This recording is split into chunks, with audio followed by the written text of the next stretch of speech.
ورحمة الله وبركاته. إن الحمد لله نحمده ونستعينه ونستغفره ونعوذ بالله من شرور أنفسنا ومن سيئات أعمالنا. من يهد الله فلا مضل له ومن يضلل فلا هادي له. ونشهد أن لا إله إلا الله وحده لا شريك له. ونشهد أن سيدنا وسندنا وحبيبنا وطبيبنا وقلوبنا ومولانا محمد عبده ورسوله. أما بعد فأعوذ بالله من الشيطان الرجيم. بسم الله الرحمن الرحيم. سبحان الذي أسرى بعبده ليلا من المسجد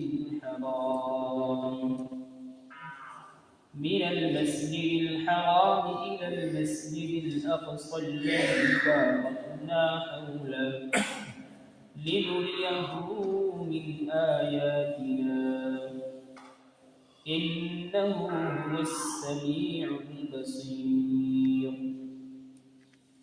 وقال رسول الله صلى الله عليه وسلم عن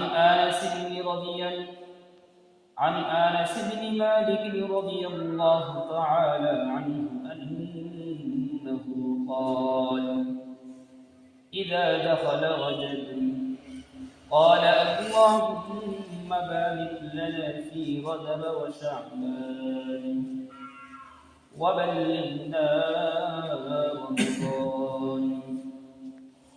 آمنت بالله وصدق الله وصدق رسوله النبي الأمي الكريم ونحن على ذلك من الشاهدين والشاكرين والحمد لله رب العالمين. الحمد لله رب العالمين. শুকরিয়া আল্লাহ তাআলা আপনাকে আমাকে নেক হায়াত দান করে পবিত্র দিন জুমার দিন আল্লাহ তাআলা মসজিদে জামেতে আসার তৌফিক দান করেছেন। এজন্য সেই মালিকের দরবারে শুকর আদায় করি আলহামদুলিল্লাহ। মুহতারাম হাজিরিন, রজব মাস প্রায় শেষ লগ্নে চলে আসতেছে। দাইমান সম্ভবত 23-24 তারিখ আছে রজব।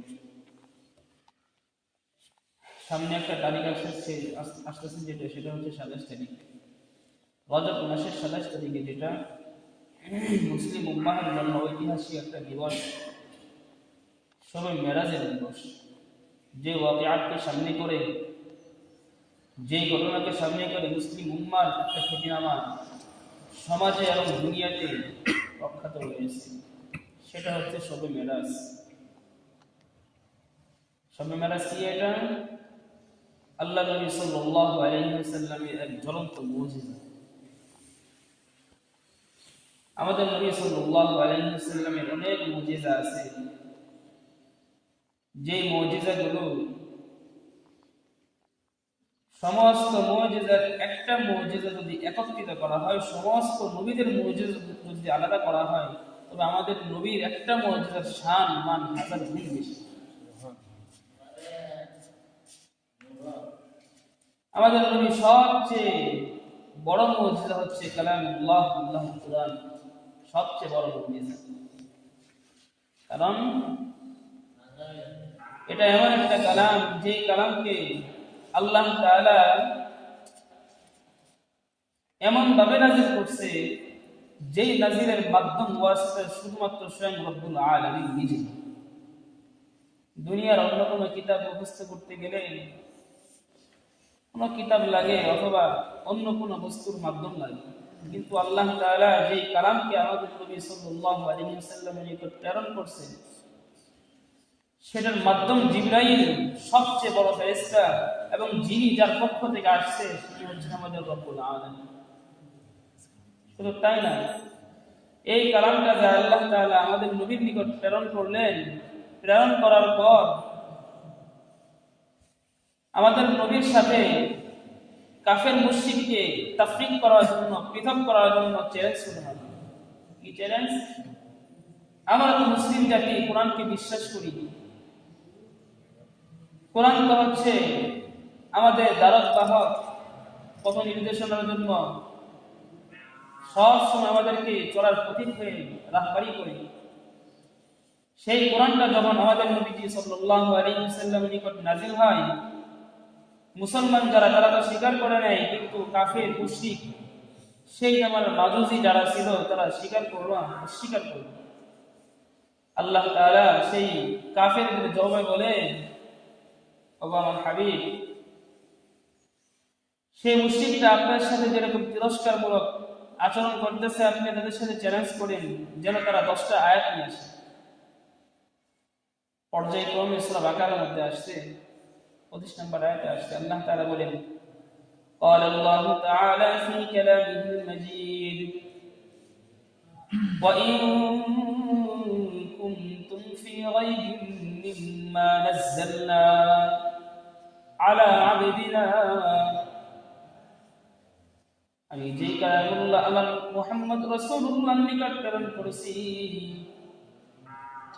যদি তারা সেই মাজুসি মুশরিক যদি এটা স্বীকার না করে, ও আমার হাবিব আপনি চ্যালেঞ্জ নেন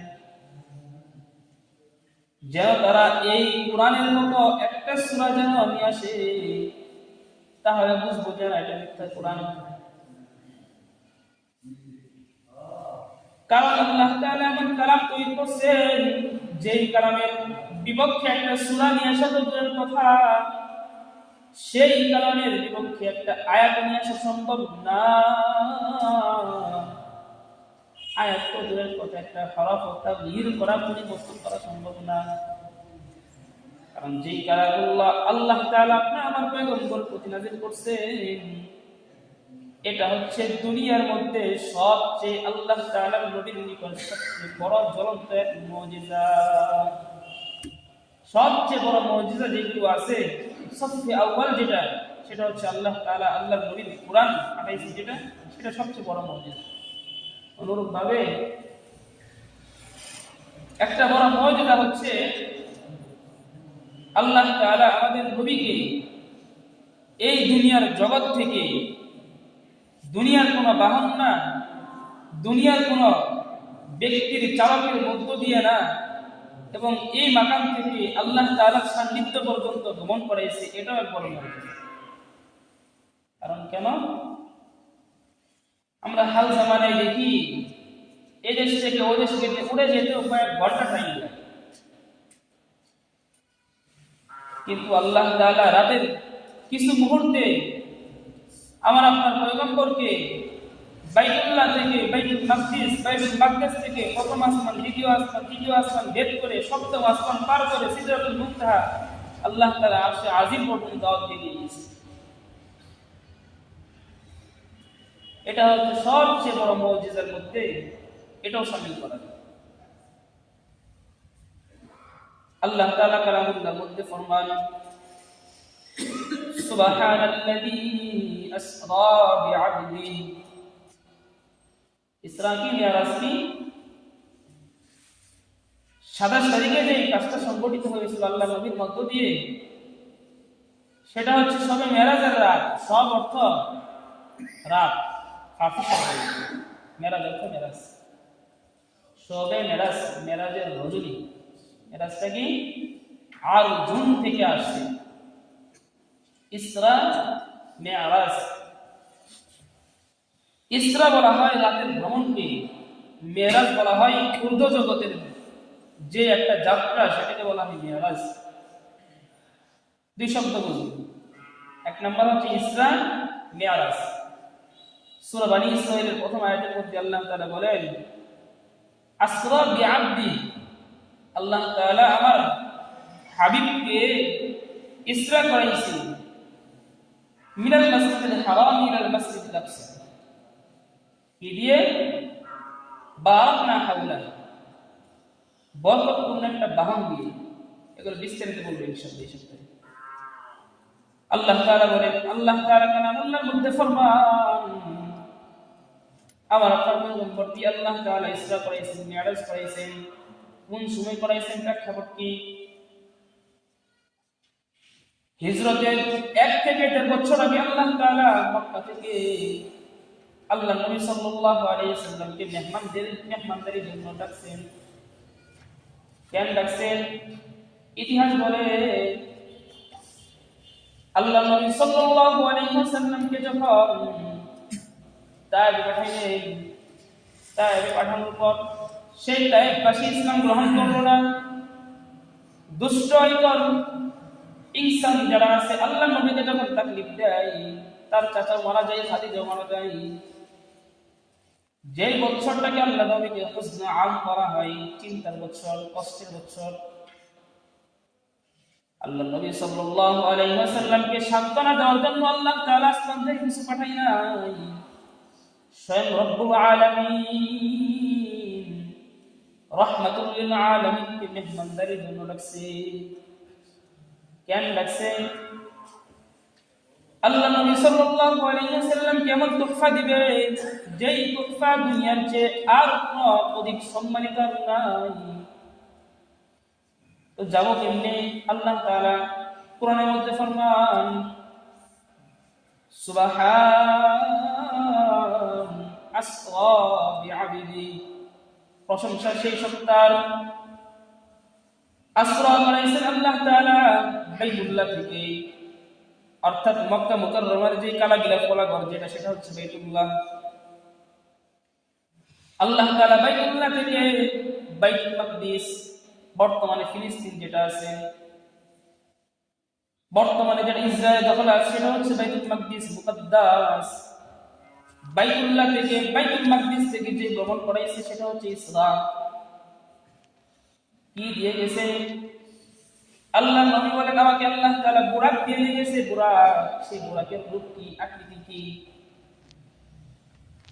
খচ্চরের চেয়ে ছোট, গাধার চেয়ে বড় না, বড় না ছোট, মধ্যম আকৃতির। চেহারাটা কেমন? দবদবে সাদা। তার চলার গতি কেমন? তার চোখের দৃষ্টি যদ্দূর যা, তার চলার গতি হচ্ছে তেমন। এদিক থেকে সামনে তাকাইছে, সে তার দৃষ্টি যতটুকু গেছে সে অতটুকু এমনি চলে গেছে। সাইয়্যিদুনা রাসূলুল্লাহ সাল্লাল্লাহু আলাইহি ওয়াসাল্লাম হাদিসে রাখে ফরমান, আল্লাহ তাআলা আল্লাহর পয়গম্বরকে বাইতুল্লাহ থেকে বাইতুল মাকদিস পর্যন্ত নিয়ে গেছে।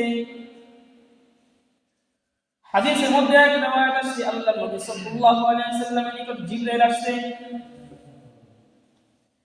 জিবরাইল আসার পর এমন এক আকৃতি ধারণ করে আসছে, যে আকৃতিটা হচ্ছে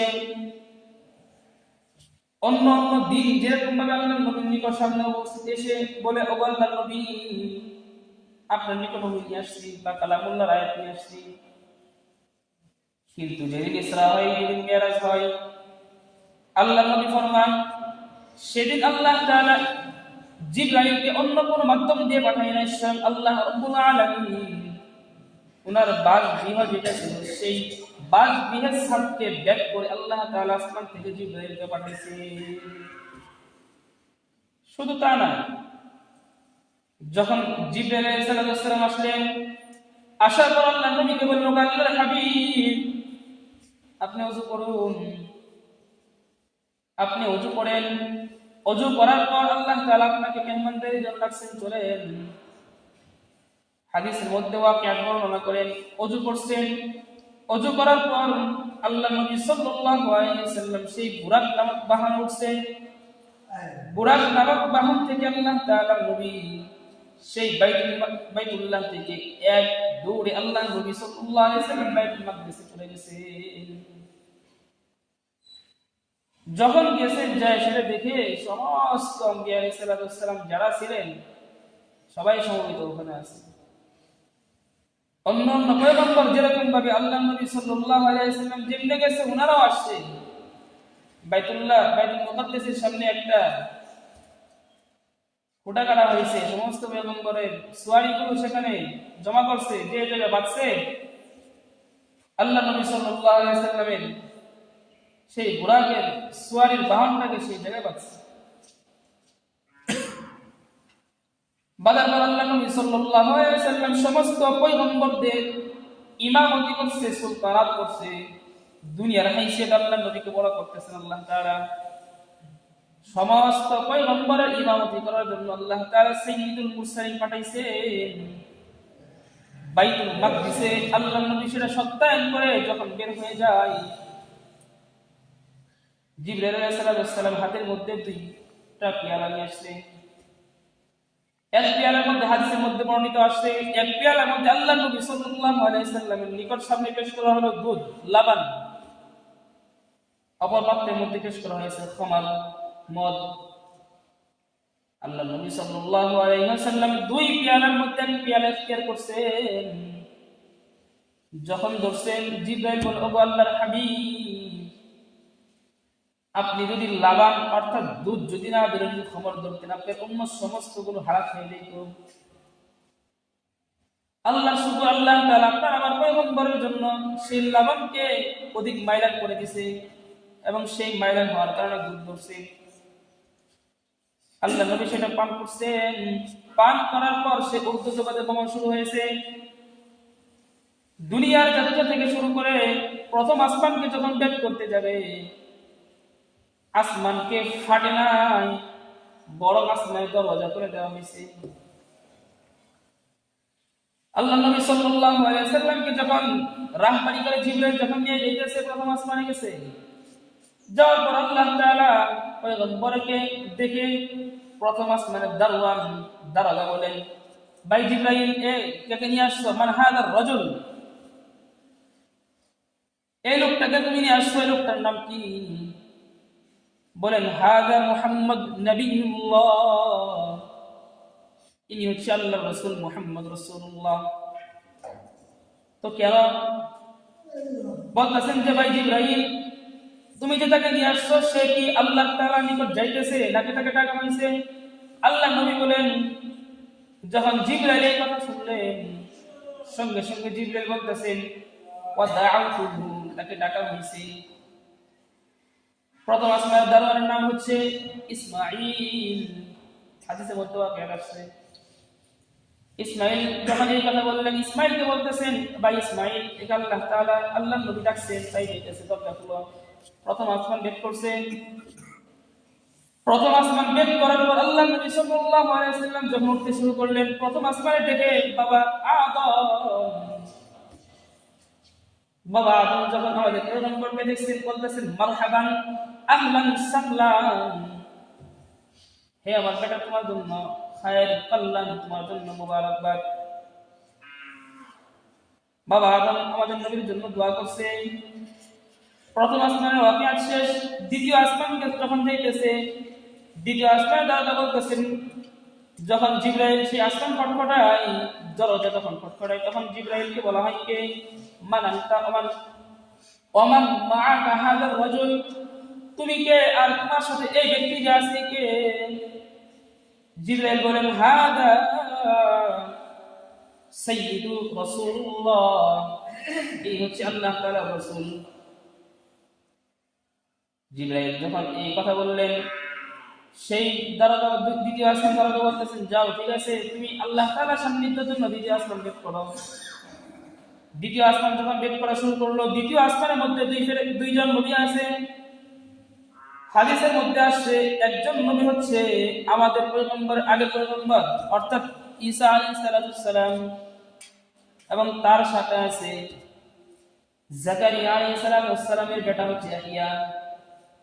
দুই পয়গম্বর নবীকে যখন দেখতে বলতেছেন, আহলান সাহলান মারহাবান তাইয়্যিবা, নবীর জন্য মুবারকের ধন্যবাদের দোয়া করছেন। দ্বিতীয় আসমানে ওয়াকিয়া শেষ, তৃতীয় আসমানে গেছে। এরকম ভাবে কড়াকটকটায় এক আসমান যখন ভেদ করে, তৃতীয় আসমানে যখন গেছে, তৃতীয় আসমানের মধ্যে আমার আপনার পয়গম্বরের মতো জামাল একজন পয়গম্বর, সবচেয়ে জামাল দিয়ে, সবচেয়ে সুন্দর দিয়ে আল্লাহ তাআলা যে পয়গম্বরকে বানাইছেন, গোটা পৃথিবীর সৌন্দর্য যদি একত্রিত করা হয়, যেই সৌন্দর্যের কাছে, যেই পয়গম্বরের কাছে হার মানত, তিনি হচ্ছে ইউসুফ আলাইহিস সালাম। তৃতীয় আসমানে ইউসুফ আলাইহিস সালাম পয়গম্বরকে দেখে বলেন আহলান সাহলান মারহাবান। চতুর্থ আসমানে গেছে, চতুর্থ আসমানে যাওয়ার পর থেকে ইদ্রিস আলাইহিস সালাম। পঞ্চম আসমানে গেছে হযরত হারুন আলাইহিস সালাম। ষষ্ঠ আসমানে গেছে মূসা আলাইহিস সালাম। সপ্তম আসমানে যখন যায়, আল্লাহ নবী সাল্লাল্লাহু আলাইহি ওয়াসাল্লামকে দেখে আমার আপনার পিতা, আমাদের জাতির পিতা ইব্রাহিম আলাইহিস সালাম বাইতুল মামুরের সঙ্গে হেলান দিয়ে বসে আছে। এটা ঢাকা মজুরের কোনো ইচ্ছা, এটা হাদিসের মধ্যে ওয়াকিয়া আছে, বুখারীর রওয়ায়াত, মুসলিমের রওয়ায়াত। আল্লাহ নবী বলেন, যখন আমাদের পয়গম্বর রাসূলুল্লাহ সাল্লাল্লাহু আলাইহি ওয়াসাল্লাম ইব্রাহিমের কাছে যায়, ইব্রাহিম আলাইহিস সালাম দেখে খুব খুশি হয়ে গেছে। যাওয়ার পর বলতেছে, ওগো বেটা, তোমার জন্য মুবারকবাদ, তোমার জন্য ধন্যবাদ, তোমার জন্য আমি রহমতের দোয়া করি। বাবার সামনে যখন সন্তান বসছে, বলতেছেন, বেটা শুনেন, আমি আপনাকে 3টা ওসিয়ত করি। এক নম্বর ওসিয়ত আল্লাহ নবী বলেন, এই উর্দু জগতের মধ্যে আল্লাহ তাআলা আপনাকে দিয়ে নিয়েছেন, আমি আপনাকে জান্নাতের সুসংবাদ দেই। আপনার যে সমস্ত উম্মত দুনিয়াতে আছে তাদেরকে জানাই দিবেন, জান্নাতের মধ্যে পানি আছে, পানি হচ্ছে সবচেয়ে জান্নাতি মিষ্টিময়। 2 নাম্বার আল্লাহ নবী বলেন, জান্নাতের মধ্যে নহর আছে, দুধের নহর, সেটা হচ্ছে মিষ্টিময়। 3 নাম্বার আল্লাহ নবী বলেন, জান্নাত হচ্ছে একদম সবুজ শ্যামল সমতল ভূমি। এশকাল হতে পারে, জান্নাত যদি সমতল ভূমি হয়ে যায়, তো সেখানে যাই কি করুন? মাঠের মধ্যে যদি রাইখে দেওয়া হয়, ভালো লাগবে? খারাপ লাগবে? তো জান্নাতে যখন ঢুকে গেছে, ঢুকানোর পর আল্লাহ নবী বলেন, ও আমার পয়গম্বর, ও বাবা, তো জান্নাত যদি সমতল ভূমি হয়, সবুজ শ্যামল হয়, কোনো বাসা বাড়ি যদি না থাকে, তো কি করুন? আমার উম্মতটা এসে কি করবে? আল্লাহ নবী শিখাই দেয়, আপনার উম্মতকে যায় বলবেন, সে যদি জান্নাতের মধ্যে যদি বাড়ি চান, তো সে যেন কুল হু আল্লাহর আমল করে, কুল হু আল্লাহ একবার করবে, আল্লাহ তাআলা জান্নাতের মধ্যে তার জন্য একটা প্রাসাদ দিয়ে দিবেন। আল্লাহ নবী বলেন, যখন তার বাড়ি হয়ে যাবে, প্রাসাদ হয়ে যাবে, বাগানের প্রয়োজন, সে যেন সুবহানাল্লাহ পড়ে, আলহামদুলিল্লাহ পড়ে, আল্লাহু আকবার পড়ে, 4 তাসবিহ, সুবহানাল্লাহ, আলহামদুলিল্লাহ, লা ইলাহা ইল্লাল্লাহ, আল্লাহু আকবার, 4টা তাসবিহ পড়বে, আল্লাহ তাআলা তার জন্য একটা গাছ বানিয়ে দিবে। হাদিসের মধ্যে আসছে এগুলো আয়াত। তো এই 4 কাজ যখন বান্দা করবে, বাড়ি হবে এবং প্রাসাদের মধ্যে পাশ দিয়ে বাগান হয়ে যাবে, তো তার জন্য জান্নাত সুসজ্জিতময় হয়ে যাবে। এই 3টা কাজ আদেশ করে ইব্রাহিম আলাইহিস সালাম আমাদের নবীকে শিখিয়ে দেন। তো সপ্তম আসমানের কাজ শেষ। সপ্তম আসমানের পর আল্লাহ নবী সাল্লাল্লাহু আলাইহি ওয়াসাল্লাম সিদরাতুল মুনতাহায় যাবেন। আরশে আজিমের পাশে আল্লাহ তাআলার আরশ হচ্ছে কুরসি, যে আরশের মধ্যে আল্লাহ তাআলার একটা কুরসি আছে। কুরসিটা কেমন? এরকম একটা চেয়ার নেই। কোনদিন কিয়ামতের ওয়াকিয়াত বর্ণনা করলে সেই কথাটা বলবেন ইনশাআল্লাহ। আল্লাহ তাআলা কুরসির মধ্যে দণ্ডায়মান আরশে আজিমে। আরশে আজিমের পাশে এক ডান পাশে হচ্ছে সিদরাতুল মুনতাহা। সিদরাতুল মুনতাহাটা কেমন? ওখানে একটা গাছ আছে, একটা, সেই গাছটা আমরা যে বড়ই গাছ দেখি না, বড়ই গাছের নেই, বড় বড় বড়ই দেখেন, এরকম গাছটার পাতা কেমন? হাদিসের মধ্যে আসছে, হাতির কান যেরকম বড় বড়, এরকম পাতলা যেরকম হাতির কানটা, ওরকম ভাবে জান্নাতের ওই সিদরাতুল মুনতাহার ওই গাছটার পাতা হচ্ছে এরকম। ফলটা কেমন? আল্লাহ নবী হাদিসের মধ্যে তাসবিহ দিয়ে বলেন, ওই গাছটার ফলগুলো হচ্ছে মটকা অথবা ড্রামের মতো বড় বড় ফল। তো আল্লাহ নবী যখন সেই সিদরাতুল মুনতাহায় যখন গেলেন, জিবরাইলকে বলেন, ভাই জিবরাইল, আপনি চলুন, সামনে চলেন। জিবরাইল বলে, ও আল্লাহর নবী, আমার মাকান এখানেই শেষ, আমার জন্য আর অনুমতি নেই, ঊর্ধ্ব জগতে যাওয়ার জন্য। সিদরাতুল মুনতাহা বলা হয় ইনস ও জিন যারা আছে এবং আল্লাহ তাআলার মালায়েকা ফেরেশতা যারা আছে সমস্ত মাখলুকের শেষ সীমানা, শেষ জায়গা, যেখান থেকে আর ঊর্ধ্ব জগতে যাওয়ার কোনো পারমিশন নাই বা অনুমতি নেই। সেই সিদরাতুল মুনতাহায় যখন গেলেন, আল্লাহ নবী সাল্লাল্লাহু আলাইহি ওয়াসাল্লাম আল্লাহ তাআলার সঙ্গে মুলাকাত করলেন। তার পূর্বে একটা কথা ছুটে গেল, সেটা হচ্ছে ইব্রাহিম আলাইহিস সালাম যখন বাইতুল মামুরে বসে আছে, আরেক riwayate আসছে তার পাশে অনেক ছোট ছোট বাচ্চারা বসে বসে কোরআন তেলাওয়াত করে বা হাদিস শিখে। প্রশ্ন হতে পারে সেই বাচ্চারা কারা? হাদিসের মধ্যে বলে ছোটবেলায় মা বাবা যখন ইচ্ছা করে আমার বাচ্চাটার হাফেজ বানাবো, আলেম বানাবো, যে সমস্ত মা বাবার সন্তানরা ছোটবেলায় মারা যায়, আল্লাহ তাআলা ইব্রাহিম আলাইহিস সালামের ছাত্র বানিয়ে আল্লাহর নবীর কাছে হাফেজ বানান, আলেম বানান। তো এই একটা কথা। তো সিদরাতুল মুনতাহায় যখন গেলেন, ওখানে যখন আল্লাহ তাআলা আরশে আজিমের নিকট গেলেন, আল্লাহ তাআলা আল্লাহর নবীকে হাদিয়া দিলেন। মেহমান আসছে, মেহমানকে কদর করা মেজবানের জন্য জিম্মাদারি। আল্লাহ তাআলা স্বয়ং মেজবান, আমাদের রাসূল সাল্লাল্লাহু আলাইহি সাল্লাম মেহমান। কি শানদার মেহমানি! শানদার মেহমানি হচ্ছে আল্লাহ তাআলা আমার আপনার পয়গম্বরকে 5 ওয়াক্ত নামাজ দান করলেন। এই যে নামাজ আসছি আমরা, জোহরের নামাজ, তার পরিবর্তে জুমার নামাজ যেটা আসছি, এগুলো নামাজ দান করলেন। 50 ওয়াক্ত নামাজ দিছে। খুব খুশি আল্লাহর নবী। আল্লাহ নবী যখন এসে পড়তেছে, 6ষ্ঠ আসমানে মুসার লগে সাক্ষাৎ হয়ে গেছে। বলছে, ওগো আল্লাহর নবী গেছিলেন, কি দিল? আল্লাহ নবী বলেন, আমাকে 50 ওয়াক্ত নামাজ দিছে। আল্লাহ নবী বলেন, 50 ওয়াক্ত তো নিয়ে খুব খুশি আছেন, আপনার উম্মত একটাও পড়তো না।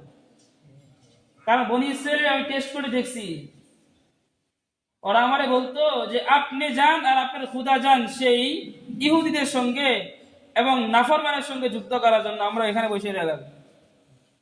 আপনার উম্মত তো এরকম দুর্বল উম্মত, পারবো না এরা, যান আল্লাহর কাছে। আল্লাহ নবী বলেন, একে আমি 5 বার আল্লাহ তাআলার নিকট গেছি। শেষ সীমানা ইনতিহাউল গায়া যেটা আসছে, যখন 45 ওয়াক্ত মাফ করা হয়েছে, শুধুমাত্র 5 ওয়াক্ত নামাজ বাকি আছে। আল্লাহ নবী যখন ফিরে আসতেছে, মুসা আলাইহিস সালাম আল্লাহ নবীর সঙ্গে সাক্ষাৎ হয়েছে। বলতেছেন, ও আল্লাহর নবী কি এখন কি পাইছেন? আল্লাহ নবী বলেন, 5 ওয়াক্ত নামাজ পাইছি। আল্লাহ নবী বলেন, যান, তাও পারবেন, আরো কমাই নিয়ে আসেন। আল্লাহ নবী বলেন, লজ্জাবোধ হয়, আল্লাহ তাআলার নিকট যাইতে পারবো না। আল্লাহ তাআলার নিকট যখন আল্লাহ নবী সাল্লাল্লাহু আলাইহি ওয়াসাল্লাম বিলা আখির গেলেন, আল্লাহ নবী বলেন, ওগো আমার হাবিব, আপনার উম্মত যদি এই 5 ওয়াক্ত নামাজের জিম্মাদারি নেয়, আপনার উম্মত পড়বে 5 ওয়াক্ত, আমি মাওলা আপনার উম্মতকে 10 গুণ সওয়াব বাড়াই দিব।